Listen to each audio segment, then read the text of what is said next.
Well, it's good to be in the Lord's house tonight. Good to see everybody out. If you had a good nap, say amen. Hey, that's what I'm talking about. I hope y'all took enough nap for me and mine too.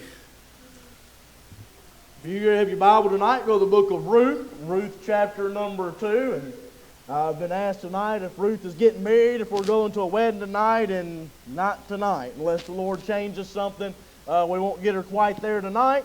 But I do want to point a few things out, about 4 things here in the text real quick tonight. And I believe the Lord will help us with that. And it just kind of tagged on really to what was preached this morning and thinking about this idea of Ruth and her mindset when she's there in the field and what she's dealing with. So let's begin our reading here in Ruth chapter 2, verse number 19. Verse number 19. And her mother-in-law said unto her, this would be Naomi, Where hast thou gleaned today, and where wrougest thou? Blessed be he that did take knowledge of thee. And she showed her mother-in-law with whom she had wrought, and said, The man's name with whom I wrought today is Boaz. Boaz. And Naomi said unto her daughter-in-law, Blessed be he of the Lord, who hath not left off his kindness to the living and to the dead. And Naomi said unto her, The man is near of kin unto us, one of our next kinsmen. And Ruth the Moabitess said, He said unto me also, Thou shalt keep fast by my young men, until they have ended all my harvest. And Naomi said unto Ruth her daughter-in-law, It is good, my daughter, that thou go out with his maidens, that they meet thee not in any other field. So she kept fast by the maidens of Boaz, to glean unto the end of barley harvest, and of wheat harvest, and dwelt with her mother-in-law. Like I said, I'd like to point a few things out here in the text tonight. And the first thing I want to tag off of this morning is I made a statement that sometimes we find that we wish the Lord would spoil us when He's really trying to sustain us. I said that He is oftentimes sustaining us, not spoiling us. And I believe that's going on right here in the text tonight. And I believe that's what's going on in Ruth's mind and Naomi's mind. As we said this morning, this is not necessarily what Ruth had in mind. It's not really where she wants to be.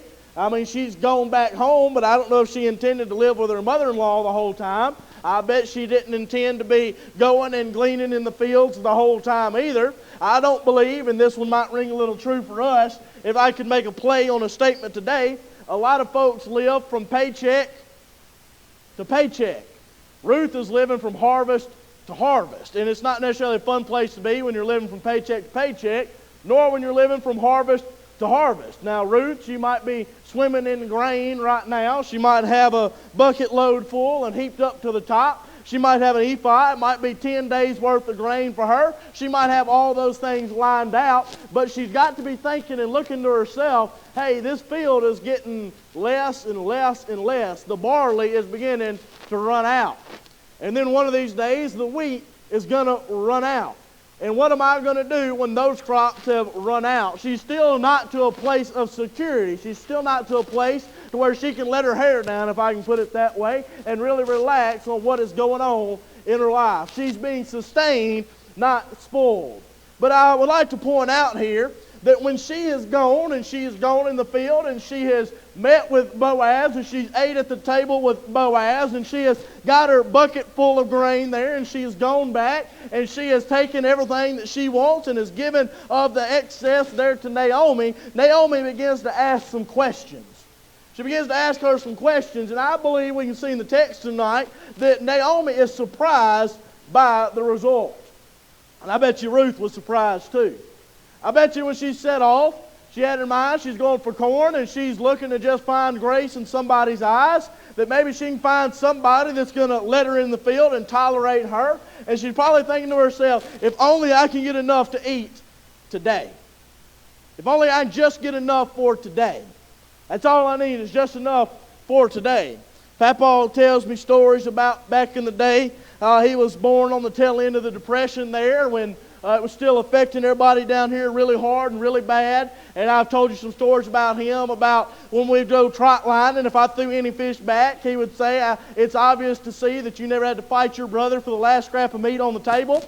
There's a lot of nights where it was cornbread and buttermilk. Miss Judy got on to me this morning because I made a statement about you can keep your buttermilk, and she's a buttermilk fan, and I don't like buttermilk. But anyways, they ate on that stuff. They just didn't have anything. And every single day, him and his brothers would go out and try to just find something for that day. They would go fishing to try to find something for that day. They would go and they would try to find apples for that day. They would try to make cornbread for that day. They seemed to be living day by day. And I sure am glad that God provides day by day. How about that? His mercies are new each and every day. He's always got new grace. That's a wonderful song, by the way. Brother Barry told me he was going to sing it for us sometime. New grace. New grace. If folks don't volunteer, you got to voluntold them that. I learned that. Most of the time it's me being voluntold. But anyways, I'm messing with Brother Barry. I do love that song. But he's got new grace. He's got new mercy. She went out to that field every day, and there was always more. There was always another handful of purpose. There was always another section of the field, another row. But one of these days she's worried. She's going to look up, and the field is not going to be there. One of those days, Papa and them, they was going to go to the creek, and that hot fishing hole they had found was going to be out of fish. That apple tree they had found was going to be out of apples. They're going to go to the corn crib, and the last corn is going to be gone. It's not a place of security when you're having to live day by day. But I believe as Ruth has gone in and she has showed Naomi everything she's got, and she has gone, I got to use my bucket here. Sue told me to put my bucket up, and I told her I was going to use it tonight. So let me use it and make sure I don't get in trouble.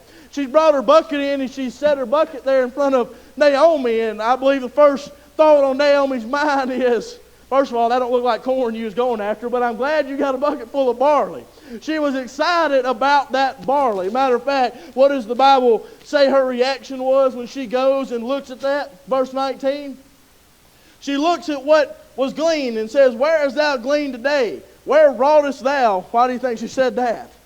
She did like us fishermen or us hunters. You ever catch a big old stringer of crappie at Sardis Lake, you get to the boat ramp, somebody's going to look at you and going to say, "Where'd you catch them?"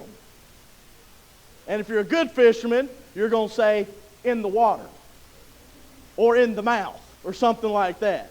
Or if you're a deer hunter and they want to know where you killed your deer, you're going to say, "In the woods." You just got to do that on public ground. Them folks, I'm telling you, they'll get your stuff in a heartbeat. If it's in the public lake, they consider it public. Fair enough. But anyways, you kind of hide some of that stuff. And I believe Naomi is looking at this bucket of grain that Ruth has got. She's looking at how much it is, and she's thinking to herself, man, that's one day's work to eat for 10 days. Where did you go? You have found the hot spot of hot spots when it comes to gleaning in the field. Where did you go? And blessed is He. Blessed is the one that let you in the field. Blessed is the one that was there for you. She was surprised by the results of that gleaning. She probably imagined that when Ruth left out that morning and came back, that she might have enough for 1 or 2 cakes. But like that woman in the Old Testament there with her and her boy, said, "I got a little bit of meal. I got a little bit of oil. I'm going to make us a fire. We're going to make a cake. Me and my boy, we're going to eat the cake, and then we're going to die." She's probably got that same imagination thinking, that same line of thought there about Ruth. If she comes back with anything, it'll be a miracle. If she comes back with anything at all, it'll just be straight miracle from God that she's going to show up with any type of grain at all. But instead she shows up with so much. I believe you can look at Naomi and say she is really shocked and surprised by how much God blessed Ruth in what she was able to get out of that field. But I believe not only was she shocked and surprised about the amount of that grain, but I believe Naomi, she begins to ask that question, says, "Whose field were you in, Ruth?" And Ruth goes on and says, "Boaz." Boaz. "I'm in the field of this fellow named Boaz." Now you got to think, Ruth has no idea who Boaz is. She ain't got a clue. She doesn't know the significance of who Boaz is. She does not even know the Levitical law there and how that it was his job to eventually become her husband and provide children there. She had no idea the importance of Boaz in her own life. But when she says, "Hey, I was in the field of Boaz," in verse 20 there, Naomi said unto her daughter-in-law, "Blessed." Now, I know I am on this. What's different about the word blessed in verse 20 and the word blessed in verse 19? Capital letter. Capital letter. Y'all know I am on that. You know how I am on that. Anytime you find that capital letter on a word that's not supposed to be capitalized, it's to me, in my experience, it's like the Lord is trying to point something out. For some reason, there's a differentiation there between the word blessed in verse 19 and the word blessed in verse number 20. I believe that Naomi looked at that bucket of grain and felt blessed and was excited about that bucket of grain. But when she heard the name Boaz, she got a bit more excited. Because I'll tell you a little something about Boaz. Naomi here thinks Ruth is going to the field to get some barley. But God has sent Ruth to the field not for the barley, but for Boaz. He has sent her into the field not to provide for a day, but to provide forever for her. How about that? You'll know the title of the message tonight? Are you here for the barley or Boaz? Now, I feel like there's a lot of folks that are living their lives, and they're here day by day just trying to get a handful of barley. And they wonder why their pockets feel empty and their heart feels like it's got a big old hole in it. And they ain't got no happiness and they ain't got no joy. I tell you, you don't have none of that because you're going after the things that you can hold in your hand. But if you'll just get in that field and not pay attention to the barley, but let God work in your life and give you a Boaz, you won't have to worry about empty pockets and empty heart no more because you'll have a hold of Him. And it'll be so much better. It'll be worth your time. It'll be worth your effort if you'll just let Him get in your life and get a hold of you. I don't know how to tell you any other way than to tell you He's got a hold to me, and it's wonderful. It is so marvelous to be in the service of the King. Naomi was excited about the barley, but when she heard that name Boaz, I believe Naomi said, yes, yes, it's not about the barley, but I'm trying to tell you, Ruth, you don't know it right now. You don't have any clue what's going on, but you're not going to be picking on barley forever because I believe Naomi in her mind, she's playing matchmaker here. Read the beginning of chapter number 3. Why do you think she tells him or tells Ruth here not to go anybody else's field? And it's a good thing to go with Boaz. She's playing matchmaker. Chapter number 3, verse number 1. I'm getting ahead of myself here because I'm not trying to marry Ruth off right now. But I'm telling you, Naomi has done lined this thing up and says, hey, let me tell you what you ought to do. You ought to go ahead and fix your hair and put your makeup on and put your smell good stuff on.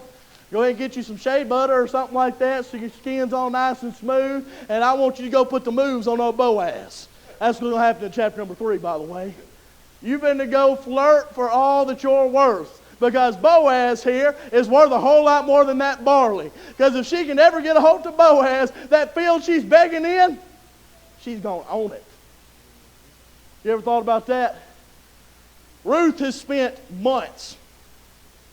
Wheat harvest, barley harvest, every single field. She has spent all this time walking up and down those rows and harvesting and going plant by plant by plant by plant by the bucket load, and she's carrying it home and she's living off the sustenance of that. She's living off of barley and wheat, nothing else. That's all that we know that she's got there. She's living off of that. But she looks up one of these days and she's saying to herself, when she gets a hold of Boaz, that field that she's been begging in, she's going to look at it and say, hey, I want you to go pick that for me.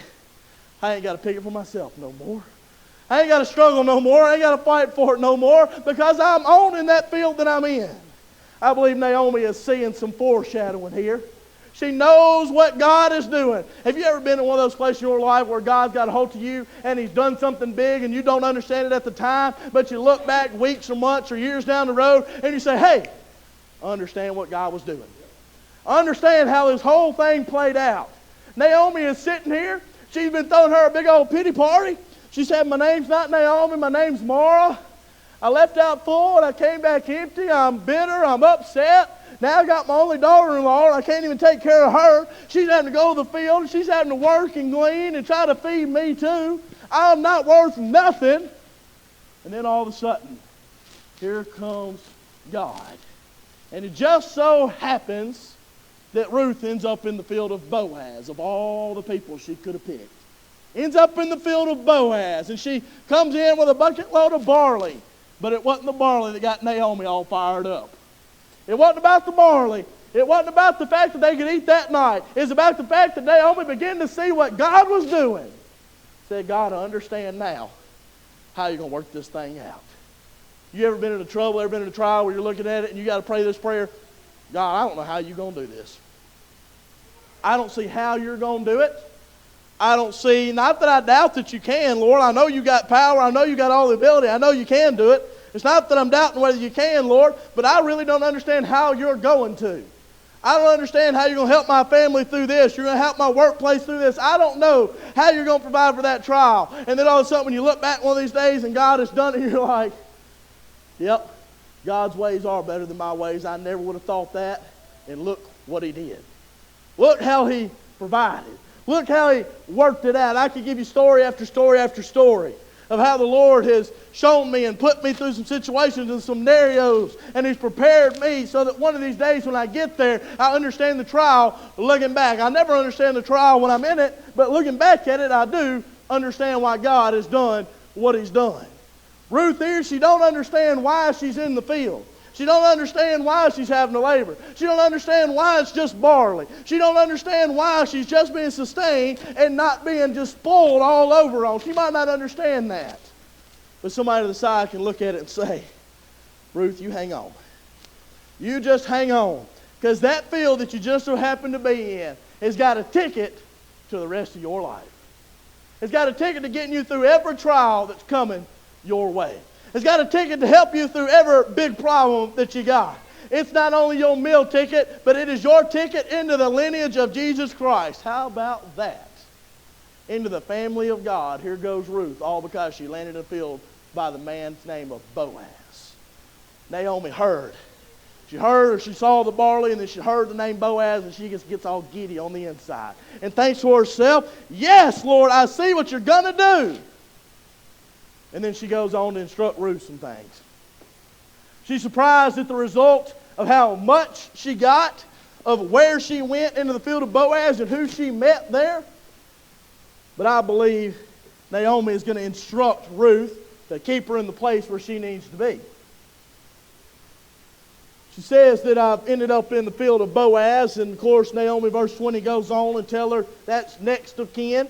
Next of kin don't mean nothing to Ruth. She wasn't raised on that. She doesn't understand it.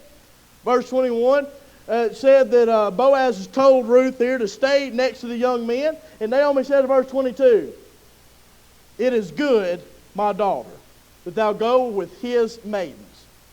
Naomi's telling Ruth, you're in a good place, Ruth. You might be in the field. You might be working. It might be hot. The bucket might get heavy.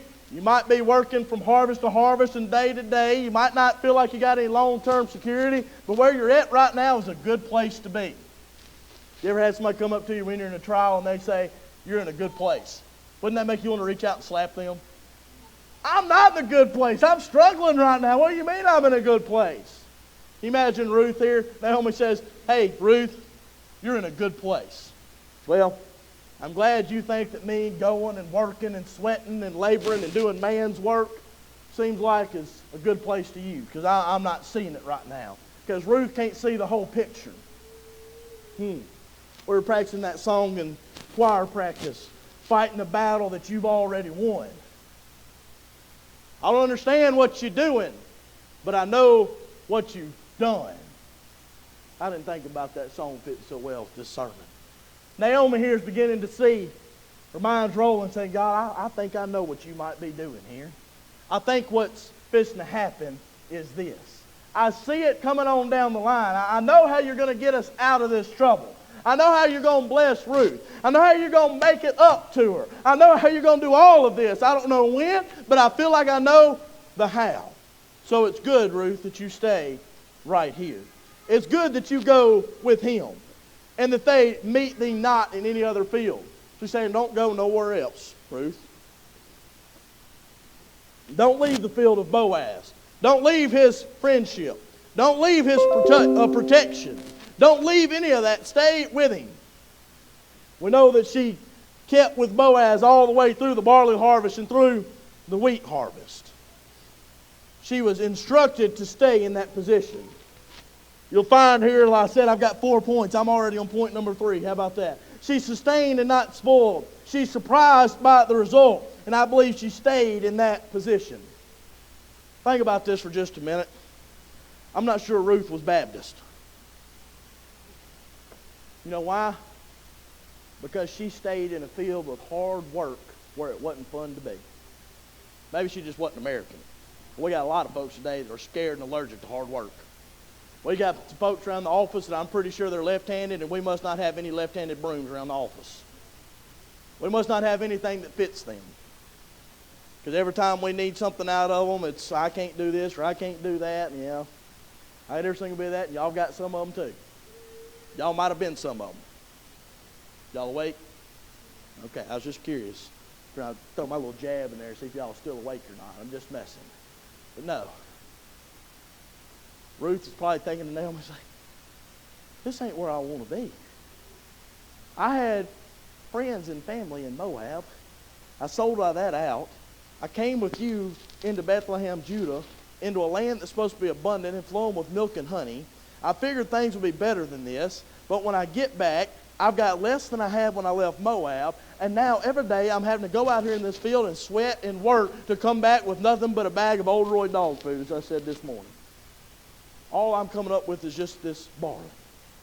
Would that be something that you wanted to do day in and day out for no telling how long? No. Every one of us will be looking for a way out. We'd be looking for something else to do because we're not patient people. I'm definitely not patient. I'm not. We'd be looking for a different way to do this. We'd be looking for a combine or something. We'd be trying to come up with a different way to go about this whole thing. She could have very easily said, no, I'm not satisfied with this barley. I said I wanted corn, now I'm going after corn. Oftentimes I've met folks in the Christian faith, and they do so good. They get saved, they're on fire for God, they're reading their Bible, they're praying, they're there for Sunday school, they want to witness, they're doing so good, and it's like they just hit a wall and just stop. And they're just like, you know what? I don't want to do that anymore. I think I'll go back into the world. I think I'll go back to this old habit or go back to that old friendship or go back to that old relationship or go back to this or go back to that. They just relieve everything that they had because it's not what they wanted anymore. But it shows something about Ruth when she decides, I believe I'll stay in this field.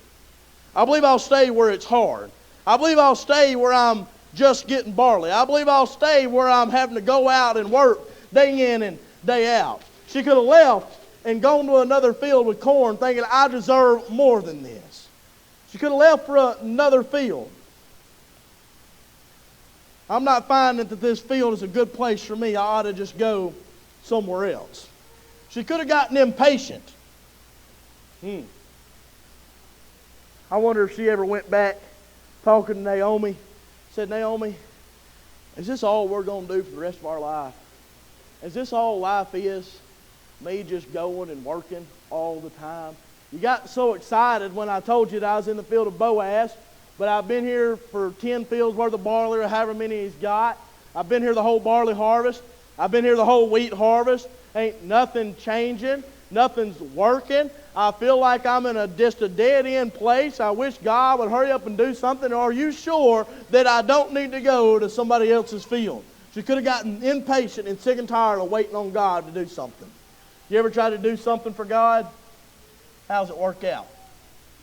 If you're really curious about how it works out, you can go read the book of Genesis when Abraham and Sarah knew that God was going to give them a son. They decided to try to help God out, and they hurried that thing up with Hagar, and they had a son named what? Ishmael. Who are we fighting right now in Iran? Ishmael. You ever thought about that? If memory serves, Ishmael ends up having 12 sons. Sound familiar? How many sons did Isaac have? How about that? You got the 12 promised children out of Isaac, and you've got these 12 princes out of Ishmael. By the way, Hagar, God promised her that he was going to not forget Ishmael, but was going to make a great nation out of Ishmael too. Y'all remember that? Here we are. Now we've got the line of Isaac, we've got the line of Ishmael, and they're fighting one after another, done pulled us right smack dab in the middle of it. Why did all that happen, Brother Easton? I'll tell you why it happened. Because we got impatient and tried to do God's job for him. Now, I'm not saying if you get impatient on something that you're going to have that catastrophic of effect on the world. I hope not. But what I am saying is every time I've tried to hurry up God's plan, he doesn't have shortcuts. He doesn't have a fast forward button. I just have to stay in line. I just got to stay patient and trust that God is going to do it. As I was preaching there at Miss Shelby's services, I was using the text out of Genesis of when Joseph was still alive, and he had told his brethren that one day God was going to visit them and he was going to take them out of the land of Egypt, and he was going to carry them in to the land sworn unto Abraham and Isaac and Jacob. How long has that been? They're in Egypt for 400 years. Joseph was there when they got there. I'm not quite sure when he's telling his brothers there that they were going to get visited from God and go to a different land that everybody thought it was going to take 400 years. But it took 400 years. Sometimes we've got to be patient and trust that God is going to do what he says he's going to do. I mean, we've been waiting for Christ to come back for 2,026 years, have we not? Do you think he's still going to come? Okay, we just got to wait. We can't do it for him. Ruth here, she had to be patient, and she shows that patience by sticking in that field. She could have just gotten fed up with this whole thing and said, I think I'll go back to Moab. Think about that for a second. She had other gods, little g, in Moab. She had family in Moab. She traded all that stuff out, said, your people will be my people and your God is going to be my God. Goes into the land of Bethlehem, Judah, and ever since she's been there, what she's been doing is begging and trying to live from day to day on barley. That doesn't sound like a very good advertisement for somebody to come and join up with God's people, does it? She could have very easily got fed up and said, why would I put myself through this? Why would I go through it day by day? I ought to just go back to Moab. But you'll find that she did not do that. She stuck with the stuff. She stayed in the field. I'm already on point 4. How about that? She stayed in that position no matter how boring or unfun it might have been. But then I would tell you this at the end here. She's satisfied with her stay. She's satisfied with her stay. Just going to the field wasn't enough. Now, we know the end goal here in the text that Ruth and Boaz are supposed to get hitched, and it's going to lead to our Lord Jesus Christ. You understand that, right? But they're not married yet. Boaz didn't propose to her on the first day. Boaz didn't propose to her after day 5 of the barley harvest. He didn't propose to her at day 5 of the wheat harvest. Everything that God was about to do for Ruth all hinged on one simple fact. Would she stay? If she would have got fed up, if she would have left the field, if she would have gone to the cornfield, if she had gone to another man's field, if she would have gone after something else, if she had gone back to Moab, the blessing that God had in store for Ruth's life in the name of Boaz would have never happened. The only reason that Ruth has the excitement at the end of her life and gets to be in the lineage of Jesus Christ is all because of staying in a field that was not fun. You ever spent time to think about that? Just going to that field and meeting Boaz for the first time wasn't enough. Just the barley harvest wasn't enough. She stayed the whole time until everyone realized something about Ruth. Now, I'm going to get ahead of myself just for a second. Chapter 3, Naomi's going to tell Ruth to go and find Boaz and go in there and pretty much offer herself to Boaz and tell him that you are near kinsman and you need to do your duty. Essentially all that. Okay, I'll get to it another time, Lord willing.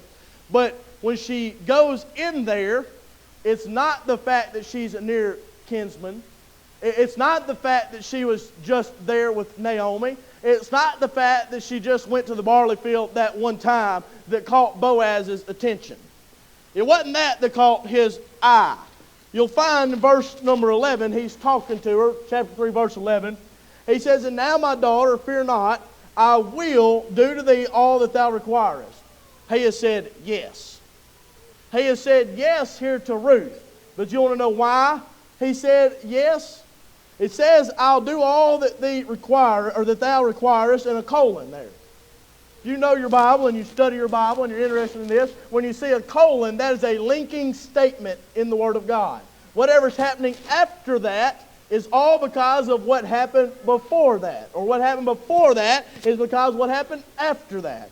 So because I'm going to do all that thou require of me, that colon there, you can pretty much say, because all the city of my people doth know that thou art a virtuous woman. He didn't say, Ruth, I'm going to take you in to be my wife.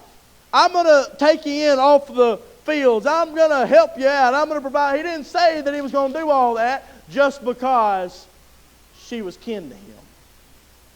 Matter of fact, we were just talking about it. Does anybody know how many people were in line in front of Boaz to have Ruth? There was another man in the picture. You understand that, right? I'm getting ahead of myself, but there's another one there. And you go into the text. I guess I'm just going to spoil it, Brother Barry. I told him not to spoil nobody on this, but I guess I'll spoil it. He goes in, Boaz is supposed to tell her right here, and says, there is one that is closer. There's a kinsman that is closer to me that's got first dibs, so to speak. And they go and they tell this man, and he says, Naomi's husband Elimelech, chapter 4, has a parcel of land that you need to redeem because you're the near kinsman. And the guy says, I'll take it. And he says, but if you redeem that land, you also have to redeem Ruth, the Moabite woman. Now all of a sudden, you know what that guy says? I can't do it. Never mind. You know why he said that? I don't believe he knew what a treasure Ruth was. I believe Boaz said yes, one, because of his mother being Rachel, or not Rachel, Rahab the harlot there out of Jericho, and him having that mentality. I do believe that. But I believe the other reason is because he had seen how Ruth was. He had seen her prove her worth day in and day out in that field, fighting for every piece of grain she got, not quitting, not being impatient, never quitting on Naomi, never just hanging it up and going back to the house and throwing her a big old pity party and swelling up like a toad frog saying, I'm done with it. He never saw her do it. She proved through her actions and her staying power. Can I say something? It wasn't such a shock to see her in the field. It's a shock to see her stay in the field. That staying power. When you need somebody to be there in your life, it's not enough there one time. It's when they stay there through thick and thin. That's what shows you how worthy they are of your love and your admiration. Ruth had proved herself to be a virtuous woman. All because she stayed in the field.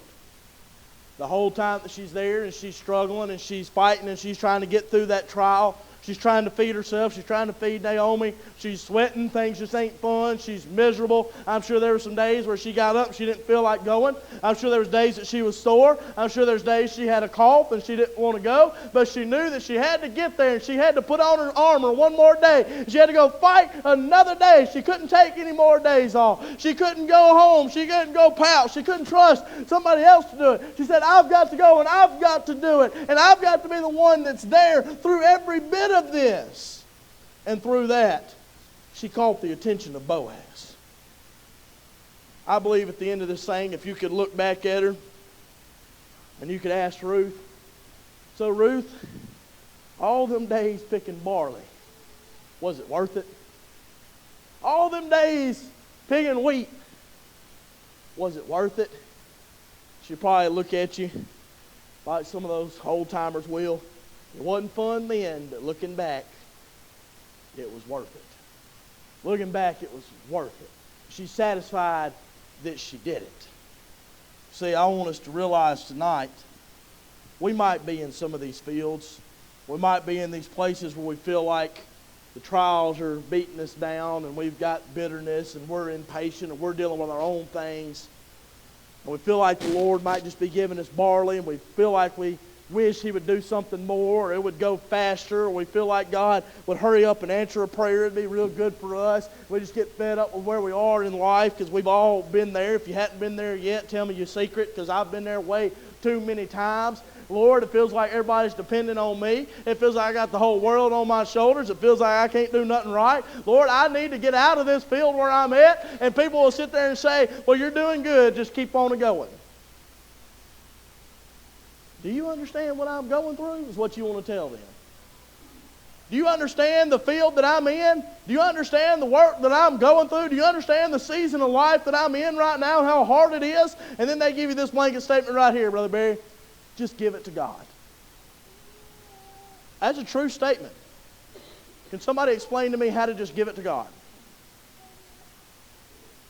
That's a little tougher subject, ain't it? Me and Sue were talking about that earlier. I was reading a book. It's called The Celebration of Self-Discipline.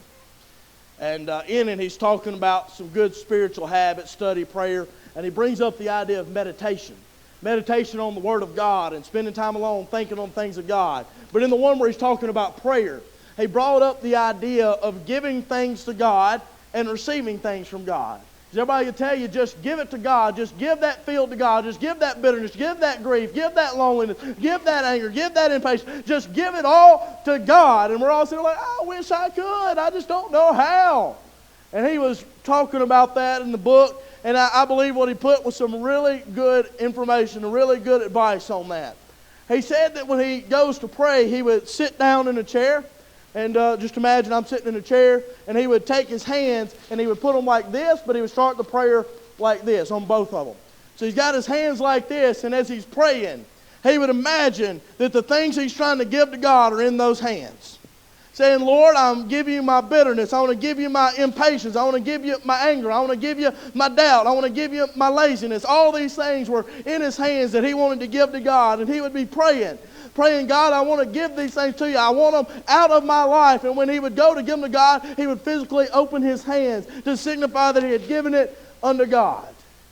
And then when he was praying that God would give him help and give him patience and give him more faith in his times of trouble, he would put his hands like this, like God was going to give him something and he was going to receive it. Not that God ever physically, took something and popped it in his hand like that.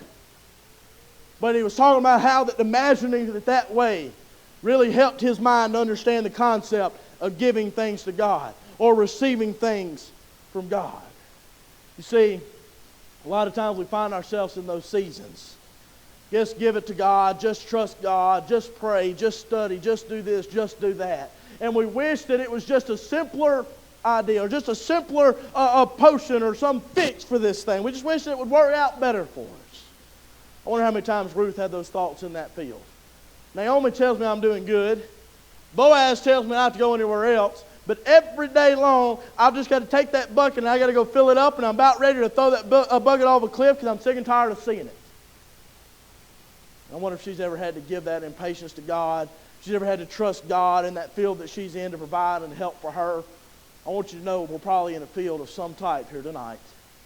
In that field, we're praying for some things. We're wishing God would take some things away from us. We're wishing God would give us some other things. We're smack dab in the middle of that field. But I want you to understand tonight, just being in the field is not enough. Sometimes we've got to stay in the field. That's what worked for Ruth. It wasn't that Ruth just showed up one day and filled up one bucket. It's that she went day in and day out until God got her out of the field. One day, these trials, these troubles that we've got, we're going to be able to look back like Ruth did. And all these problems that we had, all the trials, all the bitterness, we're going to be able to claim victory over those. Anybody ever got a problem in their life that was just beating them up and tearing them down years ago, and now they don't even think about it anymore because it's not a problem? Anybody got a habit in their past? Maybe you quit drinking or you quit smoking. It used to beat you down. It had your heart. It had your mind. It had you in a death grip. You couldn't get over it. You couldn't quit. And now you look up and it's been years and it don't bother you anymore. What is that? You stayed in the field fighting it until God delivered you from it. But you could have stayed in that field for 2 or 3 days. They tell you it takes 21 days to develop a new habit. At least that's what they told me when I was in elementary school. Remember that DARE program I told you all about, and I joked about the purple rat, the drug awareness class or whatever? Y'all remember that? They taught us it takes 21 days to form a new habit. You might have been in that thing fighting and fighting and fighting, and you made it to day 14. And then you relapse. And guess what happened? The last 14 days that you worked so hard was a waste of time. You might have fought it for years and got through that stuff. But you didn't stay until God took it away and you fell back into it. Ruth could have gone day in and day out into that field until God provided her a way out. She had to stay. She had to stay. But I believe when she'd look back, she'd say it's been worth it all. It's been worth every trial. It's been worth every trouble. It's been worth every problem that I've had. I begin to think about this idea of if we could just get to the point to where we enjoy being in the field, because we know at the end of that field God is going to provide us with something great. You see, it's planting time around the house for the farmers. They're working long hours. They're busting it right now. They're spraying fields and tilling fields. Coming across that road down from the house, County Road, I don't know, I want to say it's 47, I can't even remember. But anyway, across that back way from the house, we go on down there. It comes out at Enterprise right there, the road that comes out Pinedale at Enterprise. Anyways, there's big old fields out there that have been flooded, didn't get planted last year. They done hauled in dozers. They've gone out there and they've ripped those fields up to try to dry them out. They're working on it. They're trying to do everything that they can. They're going to work and work and work, and they're going to put all that sweat and all that money and all that time into that field, because one of these days they understand what comes out of that field is going to be a direct reflection of how much work they put into it.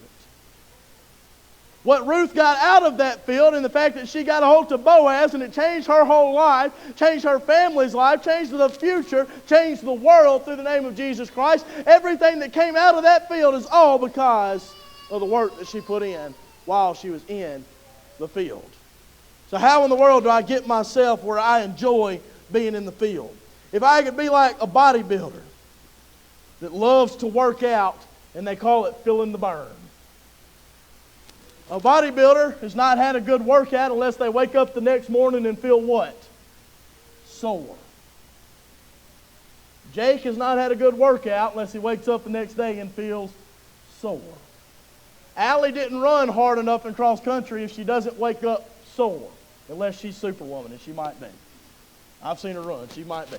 But anyways, we have to put all the effort in, because our soreness and how much we feel the next day is a direct measure of how much went into it. If our measure of how much went into that field was based off of how we felt after that, I found 2 Corinthians chapter 12 fits this pretty well. 2 Corinthians 12:9, this is Paul speaking. And he said unto me, Jesus speaking to Paul, and then Paul's going to write it. And he said unto me, my grace is sufficient for thee, for my strength is made perfect in weakness. Most gladly, therefore, will I rather glory in my infirmities, that the power of Christ may rest upon me.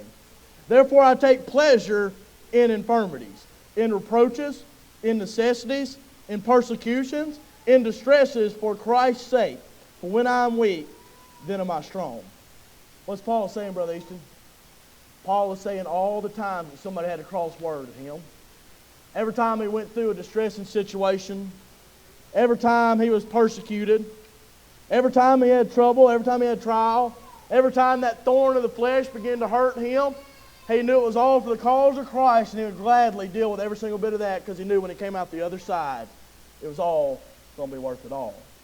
You want to know why Paul could pen those famous last words about fighting a good fight and keeping the faith and finishing the course? You want to know why he could write those famous words? Because every trouble, every trial, every problem that he had, every field that he ended up in, he stayed in it until God moved him out of it. He stayed in it no matter how hard it was, no matter how tough it was. He fought through it. And at the end of that thing, he's blessed beyond measure. Paul, as he has gone into the cities and been stoned and drug out of the city and left for dead, only to wake up and go back. To wake up and go on another missionary journey. To go through all that he's been through.